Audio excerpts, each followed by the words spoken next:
বিভিন্ন stake holders উপজেলা level থেকে শুরু করে সচিবালয়, এখানে ইলেকশন কমিশন সচিবালয়ে যে এক্সচেঞ্জ অফ আইডিয়াস হয়েছে সেটা সম্পর্কে আমাদেরকে ওনাদের ফিডব্যাক দিতে এসছেন।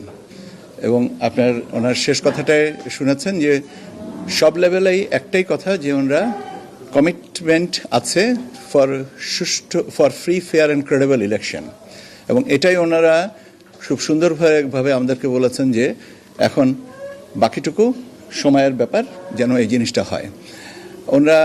আমরা ওনাদের কাছে আমাদের বিদেশে যারা আছেন, ডায়াসপোরা, যারা প্রবাসী ভোটার, তাদেরকে কী করে আমরা ভোট ব্যবস্থাপনার মধ্যে আনতে পারি সে বিষয়ে আমরা বলেছি যে তাদের জন্য পরামর্শ বা যদি কোনো মডেল থাকে আমাদের কাছে শেয়ার করতে। এবং ওনারা বলেছেন যে এটা ওনারা বিবেচনায় রাখবেন, কেন এটা একটা জটিল প্রক্রিয়া।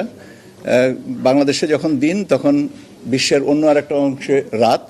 তো এই সময়ের ব্যবধান, কর্মস্থলের বিষয়দায় আছে, বিভিন্ন বিষয়গুলো নিয়ে ওনারা যদি কোনো স্ট্যান্ডার্ড মডেল ওনারা আমাদের যে দিতে পারেন, আমরা সেটা নিয়ে এটা পরবর্তীতে করব। আর একটা হচ্ছে যে ভোটারদের ভিতরে আস্থা, যে হ্যাঁ আমি আমার ভোটটা আমি দিতে পারবো, এই বিষয়টার পরে ওনারা বললেন যে এটাও আপনারা দেখবেন। এবং সেক্ষেত্রে যে বিষয়টা অ্যাওয়ারনেস বিল্ডিং,